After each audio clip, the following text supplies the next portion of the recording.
ওকে, fine. তো আমরা চলে যাই প্রশ্নে এবার সরাসরি।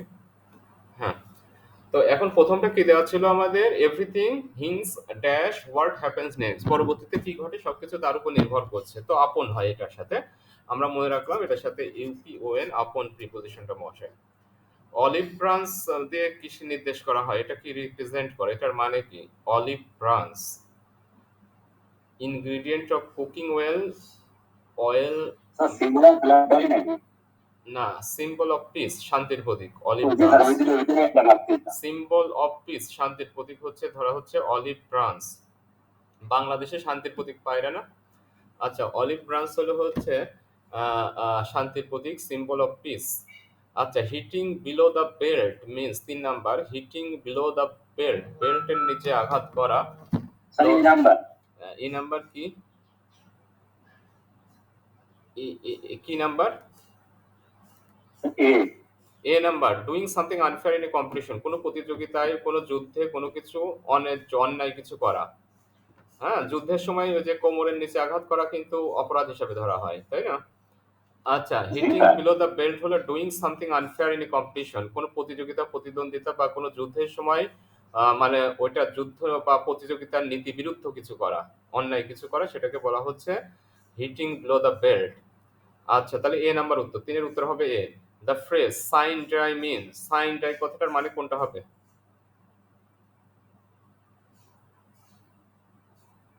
Fixed, uncertain, unknown, changing.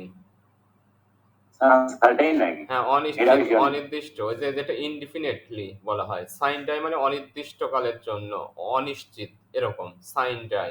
Latin একটা ফ্রেজ। সাইন ডাই মানে অনির্দিষ্ট কালের জন্য বা অনিশ্চিত কোনো কিছু, সেটা আনসার্টেইন বা ইনডিফিনিটলি এরকম বোঝায়। তাহলে এটা হবে বি, 4-এর উত্তর হবে বি। তারপর, virtue will prevail dash evil on one day, prevail dash evil, evil খারাপ, ভার্চু হলো গুণ। তাহলে ওভার হবে। প্রিভেইল ওভার মানে এখানে জয়লাভ করবে। প্রিভেইল মানে এমনি বিরাজিত হওয়া, বিরাজমান হওয়া, বিদ্যমান থাকা, প্রিভেইল। কিন্তু এখানে প্রিভেইল ওভার মানে জয়লাভ করা। তার মানে একদিন মিথ্যার উপরে বা অন্যায় অন্যায্যের উপরে সত্যের জয় হবে, তাই না? আচ্ছা, খারাপের উপরে ভালোর জয় হবে, তাহলে ওভার হবে। 5 নম্বরে over, death stirred him dash is face. আচ্ছা, এখানে একটা বিষয় আছে, স্টার অ্যাট মানে এক দৃষ্টিতে তাকিয়ে থাকা, আসলে বিষয়টা তা না।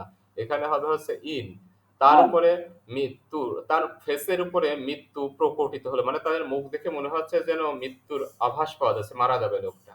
তাহলে স্টার ইন মানে প্রকটিত হওয়া, উদ্ভাসিত হওয়া। হ্যাঁ, সেটা। তাহলে এখানে স্টার ইন হবে। আর স্টার অ্যাট মানে কারো দৃষ্টি, তার দিকে এক দৃষ্টিতে তাকিয়ে থাকা। হি স্টার্ড অ্যাট মি, সে আমার দিকে এক দৃষ্টিতে তাকিয়েছিল, সেটা আলাদা। তাহলে এখানে ইন হবে। স্টার্ড অবজেক্ট ড্যাশ, এটা ইন হবে, প্রকটিত হওয়া, ইন। তাহলে উত্তর হবে বি। আচ্ছা, which one of the following is correct?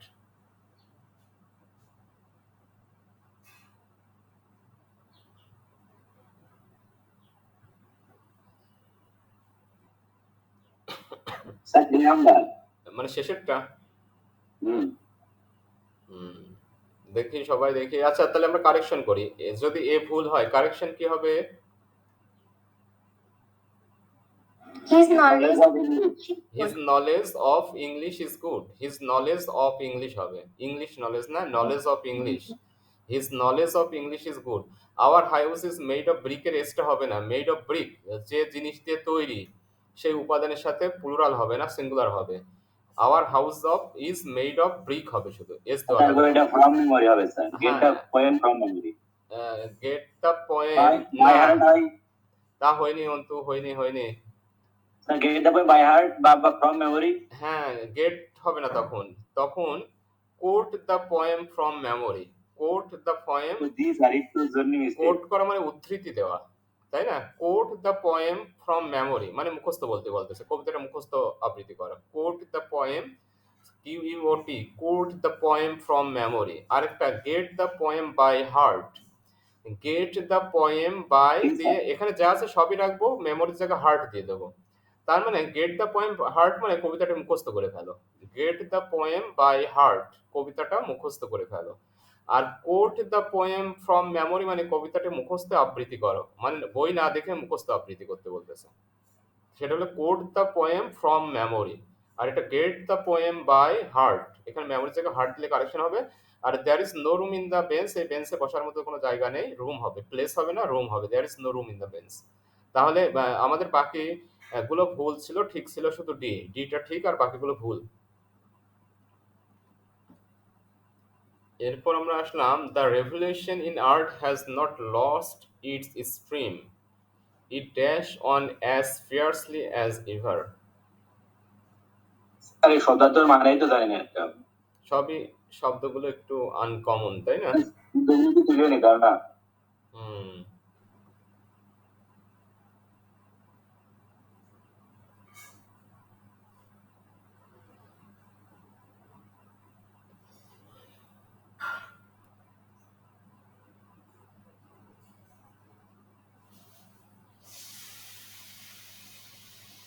Trousers, menders, এবার আমি ইংলিশে একটু বলে দিচ্ছি। ambles, raises। আচ্ছা, তো এখানে ট্রাজেস কথাটার মানে হচ্ছে ক্লান্ত ভাবে চলা। প্রথমে ট্রাজেস মানে ক্লান্ত ভাবে চলা, ধীরে সুস্থে ক্লান্ত ভাবে চলতেছে, দুর্বল ভাবে চলা। মেন্ডার্স মানেও ধীরে সুস্থে আগানো, এজেস মানে ধীরে সুস্থে আগানো, অ্যাম্বলস মানেও এদিক সেদিক এলোমেলা চলাফেরা করা, ইতস্তত ভাবে এদিক সেদিক এলোমেলো ভাবে হাঁটাহাঁটি করা। আর রেজেস মানে হচ্ছে ফুলে ফেপে ওঠা, তীব্র বেগে আগানো, দ্রুত আগানো। রেজেস এই চারটার মানে হচ্ছে সিনোনিম জাতীয়, এ থেকে ডি পর্যন্ত সবগুলোর মানে মোটামুটি ধীরে সুস্থে আগানো, এলোমেলো ভাবে চলা। আর রেজেস মানে তীব্র গতিতে। হ্যাঁ, তাহলে যেটা আলাদা তাহলে সেটাই উত্তর হবে। এটা তো স্বাভাবিক, কারণ ওইগুলো হলে তো সবই হতে পারতো সিনোনিম, তাই না? তো এখন বাক্যের শব্দার্থ আছে ওইটার মানে কি? কোনটা? ফেয়ারসলি না যেটা আছে ফেয়ার্সলি। জি স্যার। ফেয়ার্স মানে এমনি, ফেয়ার্স মানে খুব হিংস্র, তীব্র, ভয়াবহ। হ্যাঁ, ফেয়ার্স। তো কোনো জীবজন্তুর ক্ষেত্রে বা কোনো কিছুর ক্ষেত্রে আমরা কারো স্বভাব যদি ফেয়ার্স বলি তাহলে ফেরোসাস, হিংস্র বা খুব তীব্র এরকম বোঝায়। হ্যাঁ, জি স্যার। আচ্ছা, তো এখানে বোঝাচ্ছে কি, দ্য রেভলিউশন ইন আর্ট, শিল্পের যে বিপ্লব, শিল্পের বিপ্লবটা has not lost its stream, এটা তার তেজ হারিয়ে ফেলেনি। স্ট্রিম মানে কোনো কিছুর ধারা, জলের ধারা, কোনো কিছুর গতি প্রবাহ, তাই না? তো এখানে বোঝাতে যাচ্ছে যে শিল্পে যে রেভলিউশনটা এসেছে সেটা তার গতি হারায়নি, সেটা তার তেজ হারায়নি। ইট রেজেস অন, এটা এগিয়ে চলেছে অ্যাজ ফিয়ার্সলি অ্যাজ বিফোর, মানে পূর্বে যেভাবে দ্রুত গতিতে এটা উন্নয়ন মানে বিপ্লব সাধিত হচ্ছিল, সেই একইভাবে দ্রুত গতিতে সামনের দিকে এগিয়ে চলেছে। তাহলে রেইজেস হবে। আর বাকি সবগুলোর মানে মনে রাখবো ধীরে সুস্থে আগানো, এরকম মনে রাখলেই হবে বাকি চারটা। রেইজেস মানে তীব্র গতিতে আগানো, ফুলে ফেপে ওঠা, এটা। তারপরে ড্যাশ বিউটি অফ দিস, এখানে সিনিক, নৈসর্গিক দৃশ্য, প্রাকৃতিক দৃশ্য, তাই না? সিনিক বিউটি, নৈসর্গিক বা প্রাকৃতিক। Scenic beauty of this land captivate মানে মুগ্ধ করা, আকর্ষণ করা, তাই না? Of our mind and makes us happy. Grand ideal বা গ্রেট হবে না, সিনিক বিউটি বলা হয় প্রাকৃতিক দৃশ্য। হয়ে গেল, নয়ের উত্তর হবে সি। আবার she had little dash for decorating a room.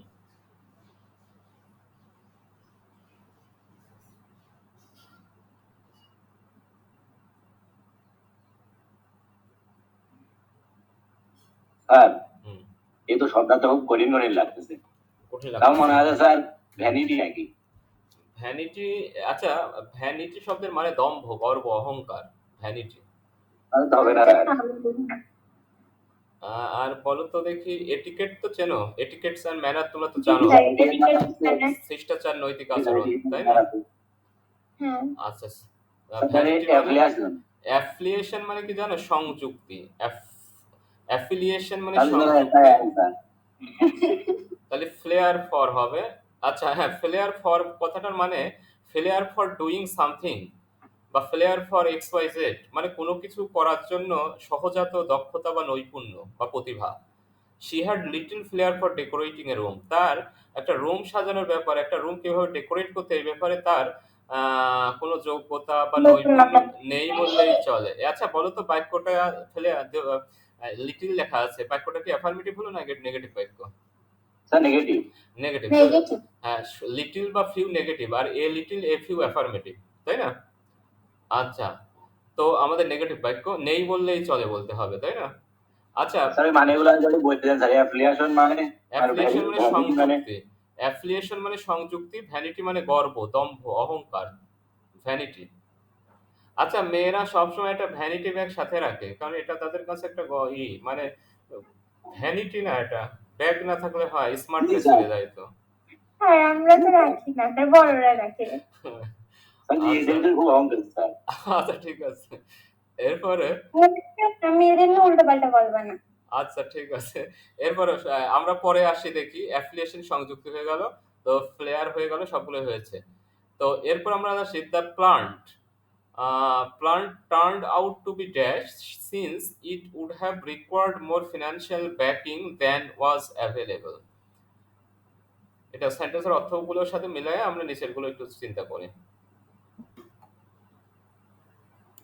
Chaotic নাকি ওইটা আছে নাকি? কেওটিক মানে আরো হচ্ছে তো করতে একটু আগে দাও। বললাম বিশৃঙ্খল, তাই না? কেওটিক মানে কেওস থেকে কেওটিক, বিশৃঙ্খল। অর্থ মিলাবো। ওখানে একটা বসায় পুরো সেন্টেন্সটার অর্থ খেয়াল করবো যে কি অর্থ হয়। আর মানে ওই ওইটাই জানি, আরেকটা জানি না। আচ্ছা দেখো, রিভার্স করা মানে কি? বিপরীত করে দেওয়া, উল্টায় দেওয়া কোনো কিছু, তাই না? পরিবর্তন করা, হুম। উল্টানো, রিভার্স করা। তাহলে ইরিভার্সিবল মানে অপরিবর্তনীয়। ইরিভার্সিবল মানে তাহলে অপরিবর্তনীয়। আর ইনট্রাক্টেবল মানে অবাধ্য, আনুগত্যহীন, অনুগত নয় এমন, ইনট্রাক্টেবল। হ্যাঁ, অবাধ্য। আর আনটেনেবল মানে হচ্ছে টিকিয়ে রাখা যাবে না এমন, যেটা টিকিয়ে রাখা সম্ভব নয় এমন, মানে যেটা আসলে বাদ দিয়ে দিতে হবে, এখন আর টিকিয়ে রাখা সম্ভব না। আর সুপারফ্লুয়াস মানে অতিরিক্ত বা অধিক বা অতিরিক্ত, এক্সেসিভ, প্রয়োজনের অতিরিক্ত, দরকার নাই এমন। আচ্ছা, তো এখন একটা জিনিস আমরা আগে পড়ি। দ্য প্লান্ট, প্লান্ট কথাটার মানে এখানে গাছের চারা না, প্লান্ট মানে কোনো প্রজেক্ট। হ্যাঁ, the plant turned out to be dash. এই প্ল্যানটা মনে হলো কিরকম, কিসে পরিণত হলো, বা এরকম মনে হলো যে এটা প্ল্যান কি বললেন? প্ল্যান মানে এই জায়গায়? প্রজেক্ট, কোন একটা প্রজেক্টকে বোঝানো হয়েছে। হ্যাঁ, জি স্যার। কোনো প্রকল্প। তো এটা কি জি হলো, স্যার। এটাকে মনে হলো যেন এটা আর টিকিয়ে রাখা যাবে না, কারণ যেহেতু it would have required more financial backing, এটার জন্য যে আর্থিক সহযোগিতা ব্যাকিং দরকার ছিল, দেন ওয়াজ অ্যাভেলেবল, মানে যতটা ছিল তাহলে তার থেকে। আনটেনেবল আছে স্যার। হ্যাঁ, তাহলে এটা আর টিকানো যাবে বলে মনে হলো না। কারণ এটার জন্য আর্থিক যে সুযোগ সুবিধা দরকার ছিল, সেটা যতটা ছিল তার থেকেও বেশি দরকার ছিল, কিন্তু অতটা ব্যাকিং ছিল না ফিনান্সিয়াল। সেই কারণে এটা আর টিকানো সম্ভব নয়। তাহলে আনটেনেবল হবে, টিকানো সম্ভব স্যার নয়। ইনট্রাক্টেবল মানে কি বললেন যেন প্রথমে? ইনট্রাক্টেবল মানে অবাধ্য, আনুগত্যহীন, অবাধ্য। ইনট্রাক্টেবল, তাহলে ট্রাক্টেবল মানে বাধ্য, ইন বাদ দিলে বিপরীত হবে, ট্রাক্টেবল মানে বাধ্য বা অনুগত। আচ্ছা, আর রিভার্সিবল মানে অপরিবর্তনীয়, আনটেনেবল মানে টিকিয়ে রাখা যাবে না এমন, সুপারফ্লুয়াস মানে প্রয়োজনের অতিরিক্ত। তাহলে আমাদের এখানে আনটেনেবল হবে, সবগুলো অ্যাডজেক্টিভই ছিল আমাদের এখানে। I don't know how I ended up pleasing myself to the cause of both parties. I am in such a dash. Sir placing মানে? এখানে প্রতিশ্রুতিবদ্ধ হওয়া।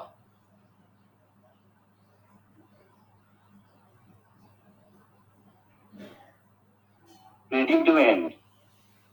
প্রিডিকামেন্ট মানে কি? প্রিডিকামেন্ট মানে আর হচ্ছে, থেকে স্টেট হবে মনে হয় স্যার, মানে আমি এমন একটা অবস্থায় আছি।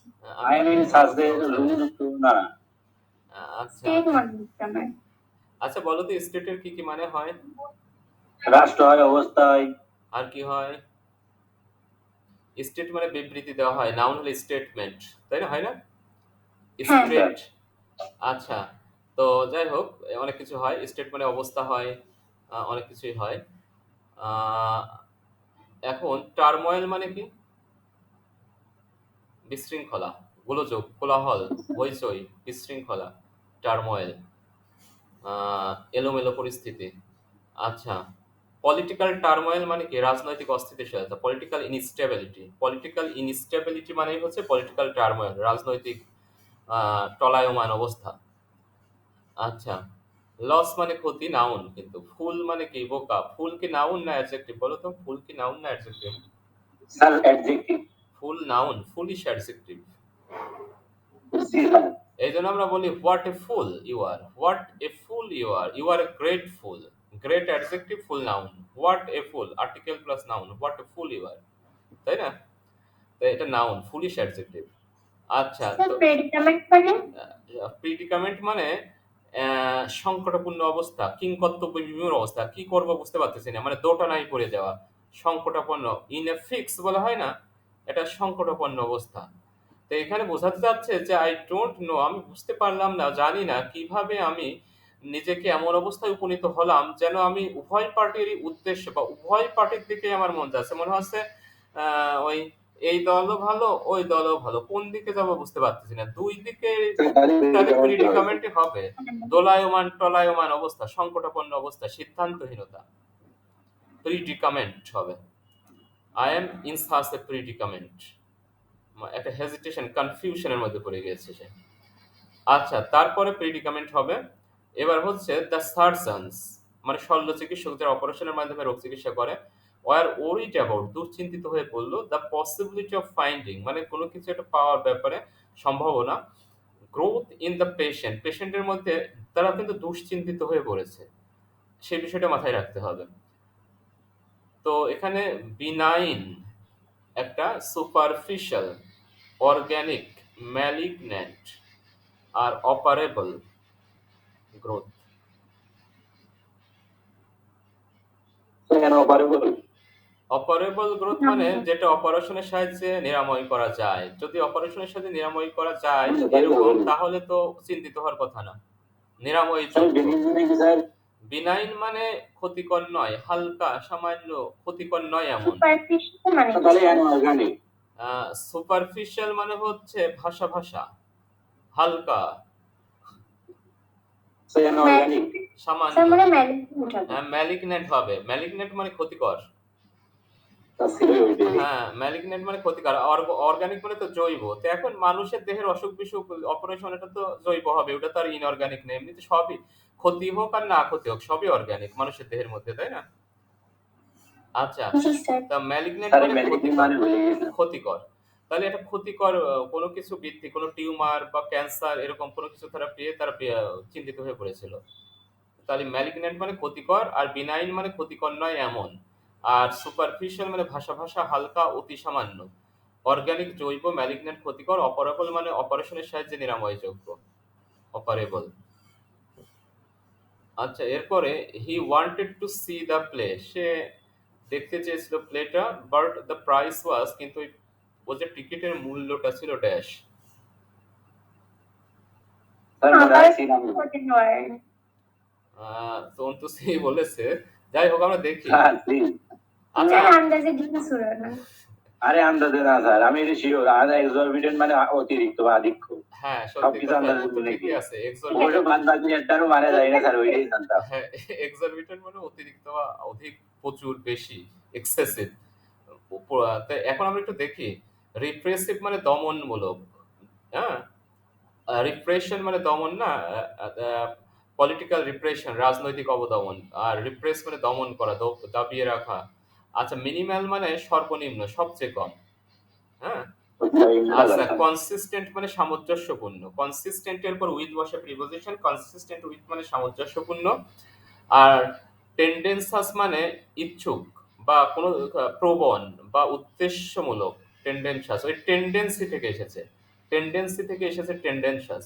ঝোঁক, ঝুঁকিপূর্ণ, প্রবণ বা কোনো ইচ্ছুক বা উদ্দেশ্যমূলক, টেন্ডেন্সাস। তো সেই হিসাবে ওরা যে বার্ড ব্যবহার করার কারণে বিষয়টা হবে বিপরীত কথা, যে তার নাটকটা দেখার ইচ্ছা ছিল, কিন্তু ওই টিকিটের মূল্যটা ছিল অত্যধিক, স্যার এক্সরবিটেন্ট। কনসিস্টেন্ট মানে কি মনোযোগী নাকি? না, কনসিস্টেন্ট মানে সামঞ্জস্যপূর্ণ। সামঞ্জস্য। হ্যাঁ, কনসিস্টেন্ট মানে হলো সামঞ্জস্যপূর্ণ, টেন্ডেন্সিয়াস মানে উদ্দেশ্যমূলক বা ইচ্ছুক বা প্রবণ, আর রিপ্রেসিভ মানে দমনমূলক, মিনিমাল মানে সর্বনিম্ন। জি স্যার, এটা হয়ে গেছে। আচ্ছা, তারপরে এখানে প্লেটা নাউন, প্লে মানে এখানে নাটক বোঝানো হয়েছে। এবার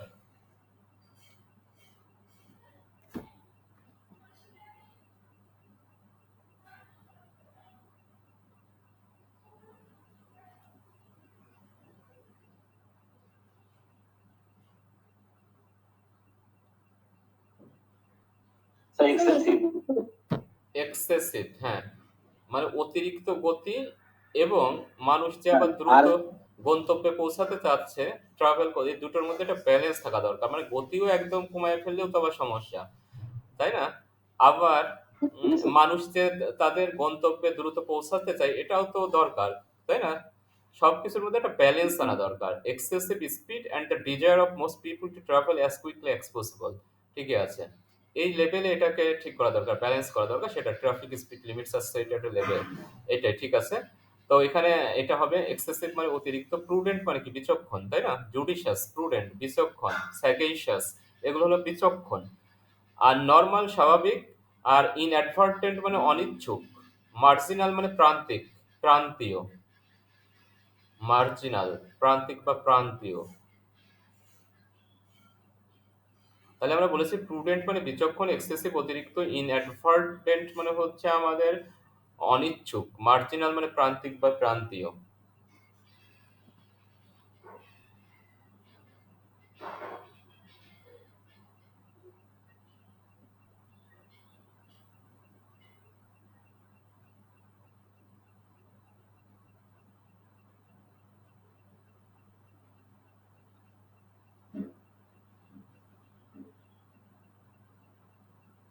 তাহলে হয়ে গেছে এগুলো না?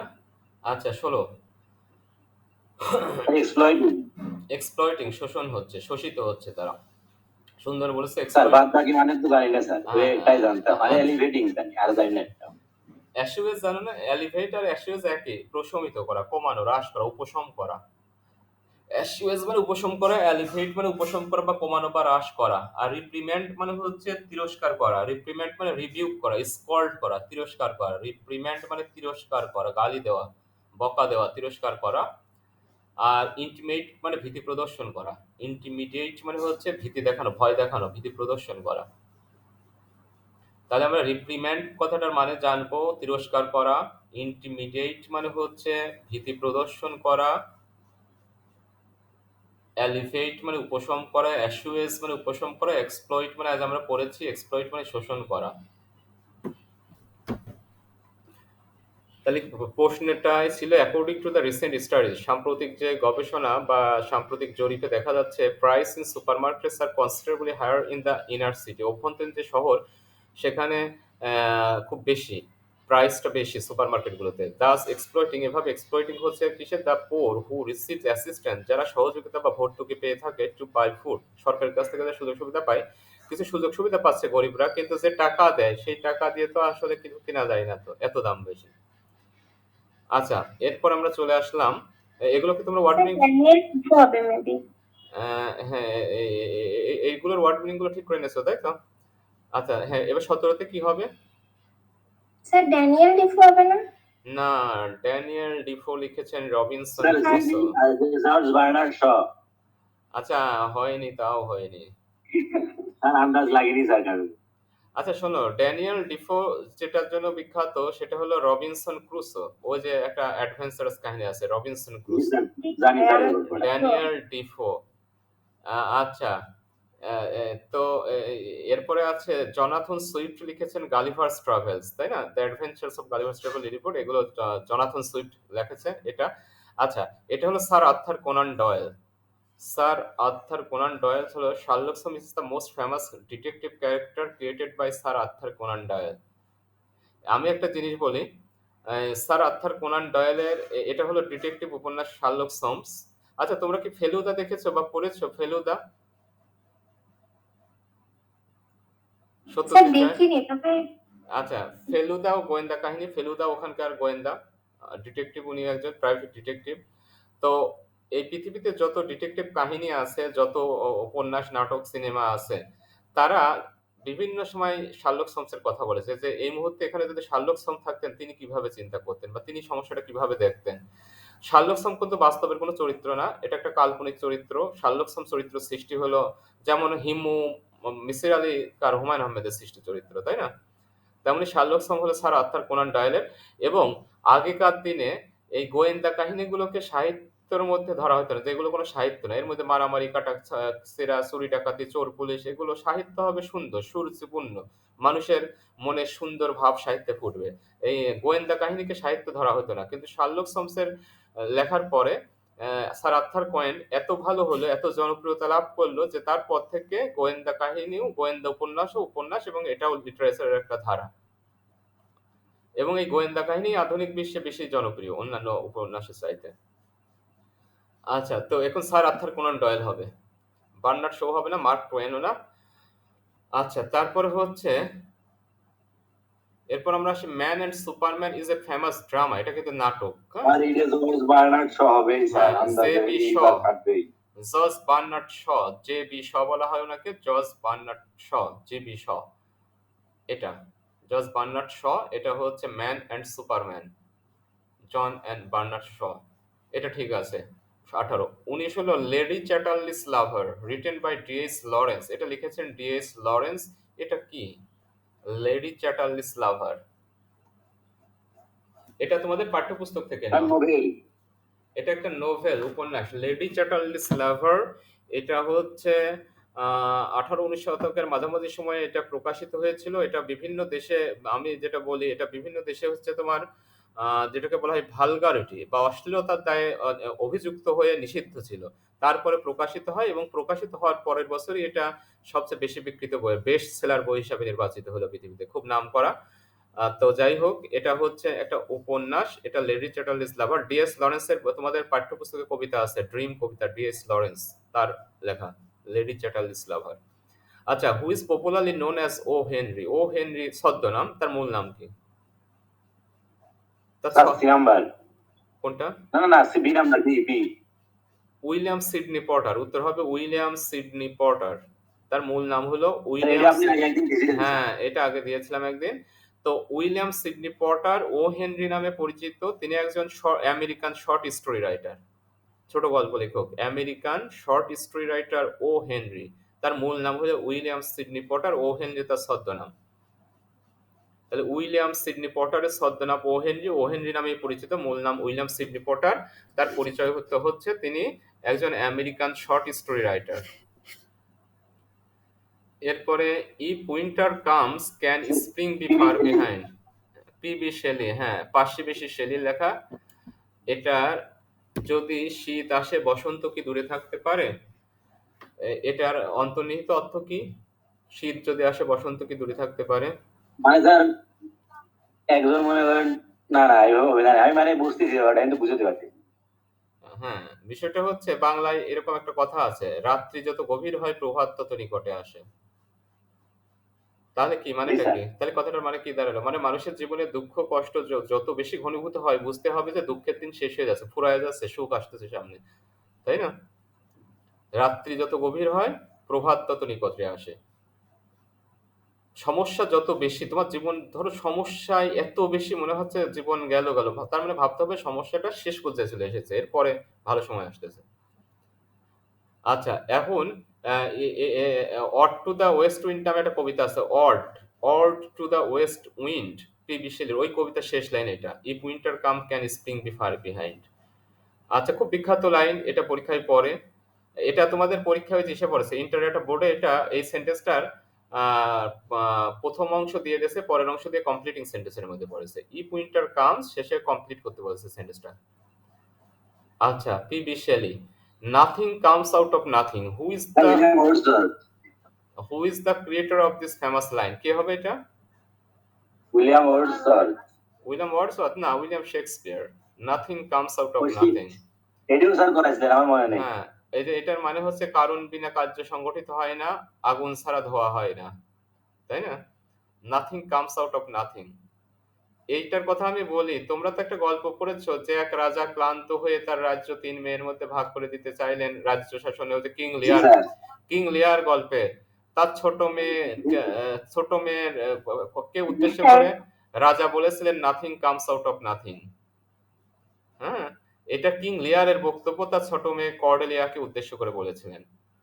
তার ছোট মেয়ে যে বলেছিল নাথিং, তখন সে বলল nothing comes out of nothing. এটা কিং লিয়ারের বক্তব্য। তাহলে কিং লিয়ার নাটক থেকে নেওয়া হয়েছে। কিং লিয়ার কে লিখেছেন? এটা একটা ট্র্যাজেডি, উইলিয়াম শেক্সপিয়ারের ট্র্যাজেডি। তাহলে এটা William Shakespeare, nothing comes out of nothing. আচ্ছা, এরপর sons and lovers is a famous novel written by,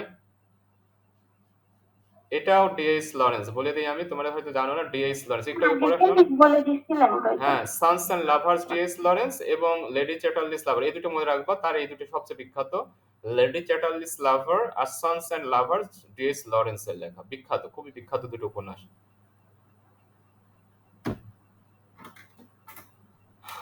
আচ্ছা, তাহলে এটা ডিএইচ লরেন্স। ডিএইচ লরেন্স হলো David Herbert Lawrence, David Herbert Lawrence তার ফুল নাম। আচ্ছা, which one is the swan song of Shakespeare? এই যে সোয়ান সং শব্দটা মনে রাখবা তোমরা। সনসন মানে কি? কারো জীবনের শেষকৃত্য, মানে তার জীবনের শেষ করে যাওয়া ভালো কাজ। এটা ভালো হয়েছে, দ্য টেম্পেস্ট। The Tempest. এই সোয়ান সং তাহলে আমরা কি বললাম? যে কারোর জীবনের শেষ কাজ, যেটা শেষ, যে ভালো কাজটা সে জীবনে করেছে শেষ, হ্যাঁ সেটা। তাহলে দ্য টেম্পেস্ট আমরা জানি হলো, কালকেও আমরা বলেছি, সে আমরা কবে যেন বললাম, শেক্সপিয়ারের যে শেষ লেখাটা ছিল দ্য টেম্পেস্ট, এবং এটা হলো শেক্সপিয়ারের লেখা সবচেয়ে শর্ট নাটক, সবচেয়ে ছোট নাটক, দ্য টেম্পেস্ট। আর শেক্সপিয়ারের প্রথম কোনটা জানো? প্রথমটা হলো হেনরি সিক্স। Henry V I. হ্যাঁ, হেনরি সিক্স ভিআই, এটা হলো প্রথম। আচ্ছা, এরপরে আমরা চলে আসলাম সোয়ান সং। তাহলে আমরা কিন্তু সোয়ান সং খালি এভাবে লিখবো তা না, অনেক সময় সোয়ান সং মানে কি তা পড়ে, the last work of a person, এরকম। সোয়ান সং মানে কি?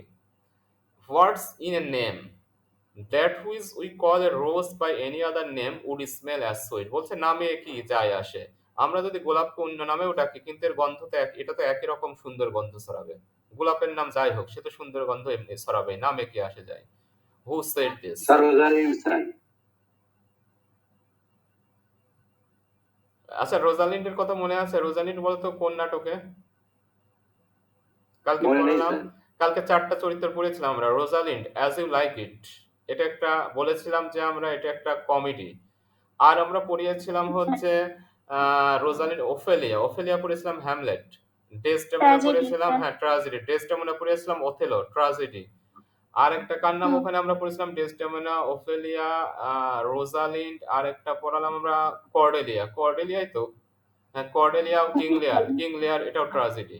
রোজালিন্ড না, এখানে রোমিও আছে, জুলিয়েট আছে, Portia, Portia Antonio, Antonio Portia, এরা কোন নাটকের চরিত্র? Merchant of Venice. হ্যাঁ, merchant of Venice. Merchant of ভেনিসের চরিত্র এরা। এটাও না, থাকলো কেটা? রোমিও অ্যান্ড জুলিয়েট থাকলো। রোমিও জুলিয়েট নাটকের নায়ক রোমিও, জুলিয়েট নায়িকা। জুলিয়েট রোমিও বলছেন না, না? রোমিও বলিনি, আসলে জুলিয়েট বলেছিল, রোমিও কি জুলিয়েট উদ্দেশ্য বলেছে করে। স্যার, এটা আমার হয়েছে। এখানে এখানে আসে ঘটনাটা কি ঘটেছে, ওদের গল্প, এই নাটকের বা গল্পের শুরুতে দেখা যায় এদের দুটো পরিবারে, যে দেখো না যেমন বাংলা সিনেমায় দেখায়, দুই পরিবারের মধ্যে দ্বন্দ্ব কলহ, খুব ঝগড়াঝাটি, হুম। কোনো পরিবার কারো দেখতে পারে না। তো এখন রোমিও একটা হ্যান্ডসাম ছেলে, তাকে দেখে জুলিয়েটের ভালো লাগলো, কিন্তু সে জানতে পারলো রোমিও হচ্ছে তাদের ওই সবচেয়ে বড় শত্রু পরিবারের সন্তান। এখন সে তখন এই কথাটা বলেছিল যে তুমি যে ওই পরিবারের সন্তান, ওই বংশের নাম, এই নামে কি আসে যায়, নামে কি আছে, আমরা যদি গোলাপকে অন্য নামেও ডাকি, গোলাপের গন্ধ তো একই রকম সুন্দর থাকবে। রোমিওকে জুলিয়েট বলেছিল কথাটা, তাহলে এটা বলেছিল জুলিয়েট, এবং এটা নেওয়া হয়েছে রোমিও অ্যান্ড জুলিয়েট থেকে, এই কোটেশনটা জুলিয়েট বলেছে রোমিওকে উদ্দেশ্য করে। আচ্ছা, এবার আমরা সাধারণ জ্ঞানে চলে আসি, বাংলা সাধারণ জ্ঞান। ঔপন্যাসিক হিসাবে জনপ্রিয়তার বিচারে কে শরৎচন্দ্রকেও ছাড়িয়ে গেছেন? হুমায়ুন আহমেদ। হ্যাঁ, হুমায়ুন আহমেদ। জনপ্রিয়তার বিচারে হুমায়ুন আহমেদের যত পাঠক, শরৎচন্দ্র চট্টোপাধ্যায়ের এত ছিল না, তার জনপ্রিয়তা বেশি। মানে আমরা কিন্তু বলিনি সাহিত্যিক হিসেবে ছাড়িয়ে গেছেন, মানে আমরা বলেছি জনপ্রিয়তায় ছাড়িয়ে গিয়েছেন। সাহিত্যিক তো শরৎচন্দ্র চট্টোপাধ্যায় অনেক উঁচু মানের সাহিত্যিক। হুমায়ুন আহমেদের বই আর শরৎচন্দ্রের বই তো এক সাহিত্য না, তাই না? স্যার এক না। তাদের লেখার মান কত উন্নত, শরৎচন্দ্রের লেখার মান। হুমায়ুন আহমেদের বই বাচ্চা ছেলে বোঝে, তাই না? লেখার ভাষা খুব সাধারণ না? আচ্ছা, পড়িয়েই দেখিনি। পড়োনি? আচ্ছা, এরপরে অ্যান্ড্রোমিডা একটি নক্ষত্রপুঞ্জ, এই বৈজ্ঞানিক কল্পকাহিনীটির লেখক কে? স্যার মোহাম্মদ জাফর ইকবাল। হ্যাঁ, এইটা মোহাম্মদ জাফর ইকবাল। আর ওমেগা পয়েন্ট কাল দিয়েছিলাম, হুমায়ুন আহমেদ। ওটা হুমায়ুন আহমেদ। হুমায়ুন আহমেদের আর একটা আছে অনন্ত নক্ষত্র বিথি, হুমায়ুন আহমেদ, অনন্ত নক্ষত্র বিথি। আর অ্যান্ড্রোমিডা একটি নক্ষত্রপুঞ্জ, এটা হচ্ছে মোহাম্মদ জাফর ইকবালের লেখা। এবার একটা বিজ্ঞানের সূত্র দিয়েছি, ডিএনএ অণু দ্বিসূত্র ওয়াটসন ও ক্রিক। ওয়াটসন ও ক্রিক হচ্ছে এটা আবিষ্কার করেছেন, ডিএনএ অণু দ্বিসূত্রক হেলিক্যাল মানে পেঁচানো। ডিএনএ অণু দ্বিসূত্রক হেলিক্যাল, এটা আবিষ্কার করে তারা নোবেল প্রাইজ পেয়েছিলেন, ওয়াটসন ও ক্রিক। আর ম্যাকাইভার পেস তো সমাজবিজ্ঞানী, ওরা তো জীববিজ্ঞানী না, ওরা সমাজবিজ্ঞানী। জি আচ্ছা, স্যার। ইবনে সিনা রচিত এবং চিকিৎসা বিজ্ঞানের বাইবেল বলে খ্যাত কানুন ফিত্তিব 10 গ্রন্থটি খণ্ড, কয় খণ্ডে? 10 খণ্ড। 16 খণ্ডে রচিত।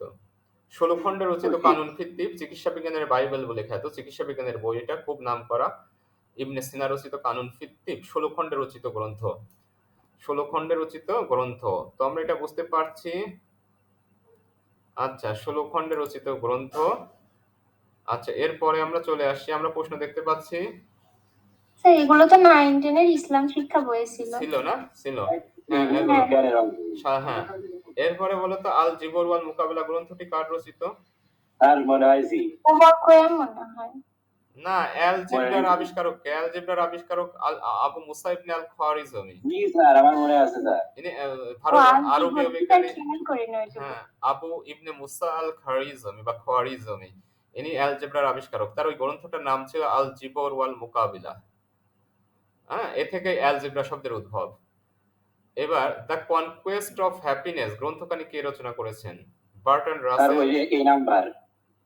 Bertrand Russell, the conquest of happiness. এই গ্রন্থ থেকে বাংলা অনুবাদমূলক একটা গ্রন্থ সুখ, এটা মোতাহার হোসেন চৌধুরী আবার অনুবাদমূলক গ্রন্থ, তার এই বইয়ের অবলম্বনে লেখা, সেটা হচ্ছে সুখ নামে। তবে Bertrand Russell the conquest of happiness, বিখ্যাত গ্রন্থ বার্ট্রান্ড রাসেলের the conquest of happiness. Bertrand Rasel উনি দার্শনিক, সাহিত্যিক এবং গণিতবিদ।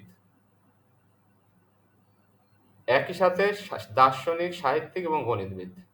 সাহিত্যে নোবেল পাওয়া লোক, আবার গণিতবিদ তিনি। তাহলে চিন্তা করো কি মানুষ! সাহিত্যে নোবেল পাওয়া লোক, আবার বলে গণিতবিদ।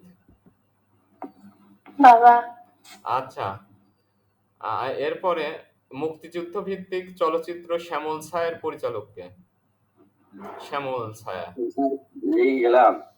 হুমায়ুন স্যার আহমেদ। হুমায়ুন আহমেদ তো লিখেছে তাই না? হ্যাঁ, হুমায়ুন আহমেদই পরিচালকও, উনি লিখেছেন, উনিই পরিচালক হুমায়ুন লিখেছেন আহমেদ। তো, তাই জানতাম পরিচালক না, কিংবা হুমায়ুন সদস্য। আহমেদের যে চলচ্চিত্র মানে উপন্যাসগুলো ম্যাক্সিমাম তিনি পরিচালনা করেছেন, কারণ তিনি তো পরিচালক, চিত্র পরিচালক আবার। জি আচ্ছা, স্যার বুঝেছি। হুমায়ুন আহমেদ। মোহাম্মদ আশরাফুল বরেরটা। হ্যাঁ, এইটা মোহাম্মদ আশরাফুল, এটা কিন্তু সবার জানা রাখতে হবে। সর্বকনিষ্ঠ টেস্ট সন্তান বাংলাদেশের মোহাম্মদ আশরাফুল। তারপরে এটা স্যার তোমরা কাল খেলা দেখছিলে নাকি না? বাংলাদেশের অবশ্যই স্যার। 89 বিজয়। তারপরে স্যার ডন ব্র্যাডম্যান। হ্যাঁ, পরেরটা হচ্ছে টেস্ট ক্রিকেটের সর্বকালের সেরা ব্যাটসম্যান হিসেবে খ্যাত স্যার ডন ব্র্যাডম্যান। কোন দেশে বাড়ি তার?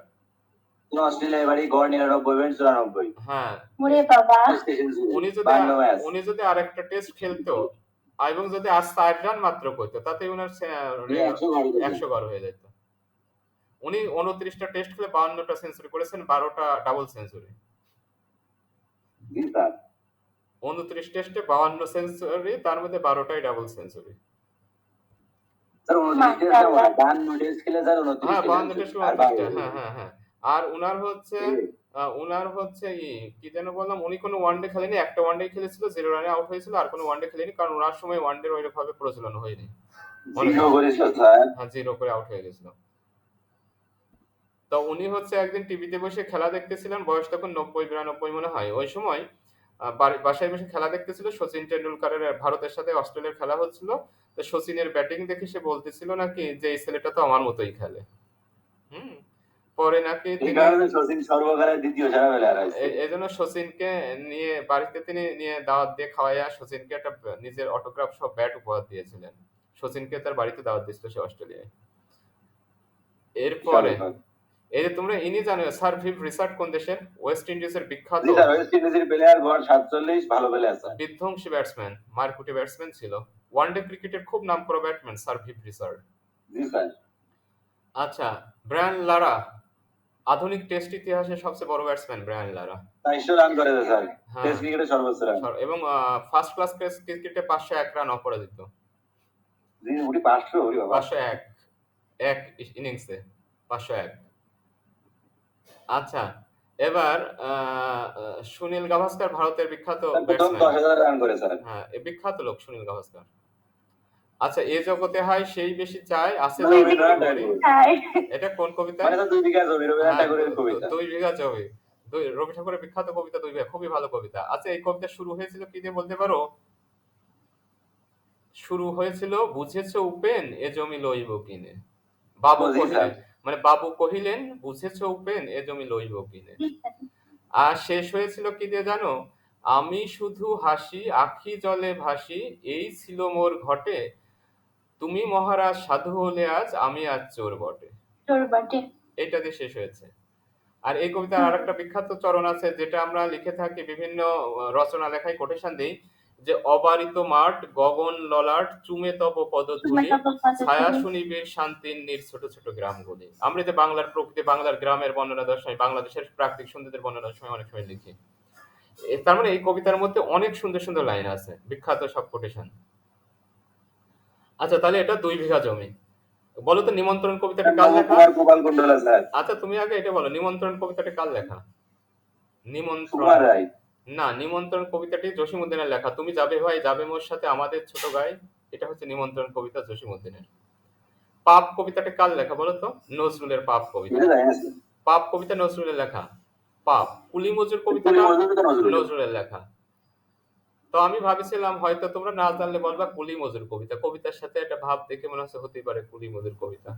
আচ্ছা, নবকুমার চরিত্রটি পাওয়া যায় কোন উপন্যাসে? নবকুমার, গোপালকুণ্ডলা স্যার। এই নাটক কপাল, দেখি স্যার স্টার জলসায়। হ্যাঁ, কপালকুণ্ডলার গল্প উপন্যাস স্টার জলসা।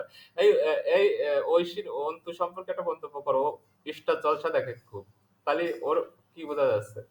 আচ্ছা, ছেলে মানুষরা দেখে এই নাটক তো ছেলে আবার। মানুষে স্টার জলসা দেখতেছে। এবার কপালকুণ্ডলা নবকুমার চরিত্র, রসে জি বাংলা কুটনামিতে ভরা ওই নাটক দেখ। এই জন্যই অন্তু কুটলামি শিখতেছে। হ্যাঁ, এরপর দেখছে, এরপরে হচ্ছে,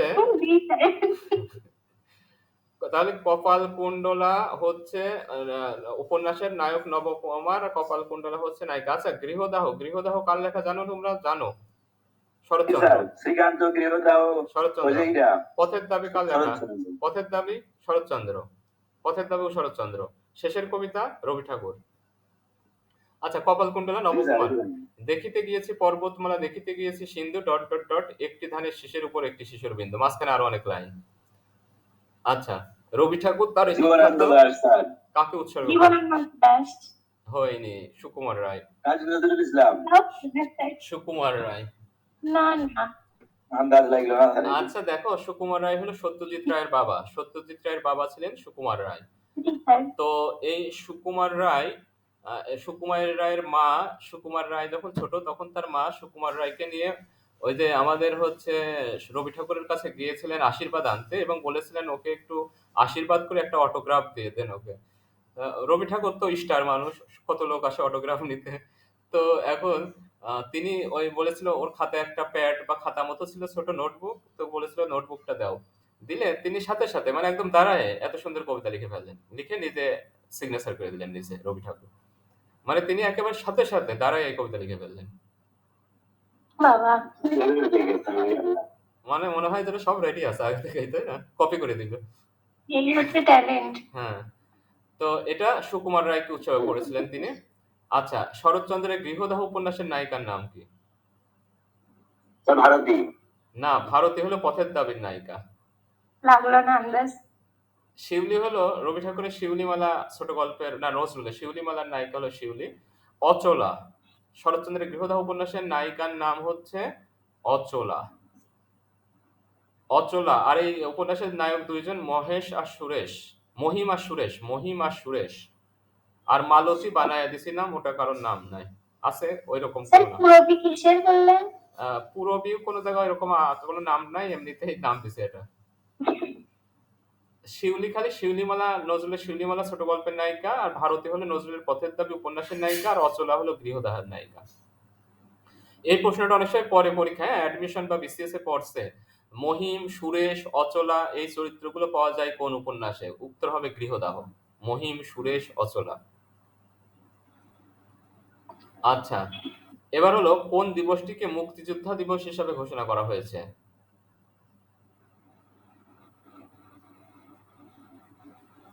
মুক্তিযোদ্ধা স্যার দিবস 1 ডিসেম্বর। পহেলা Sure, ডিসেম্বর sir. মুক্তিযোদ্ধা দিবস। পহেলা ডিসেম্বর মুক্তিযোদ্ধা দিবস। 9 ডিসেম্বর কি দিবস জানো?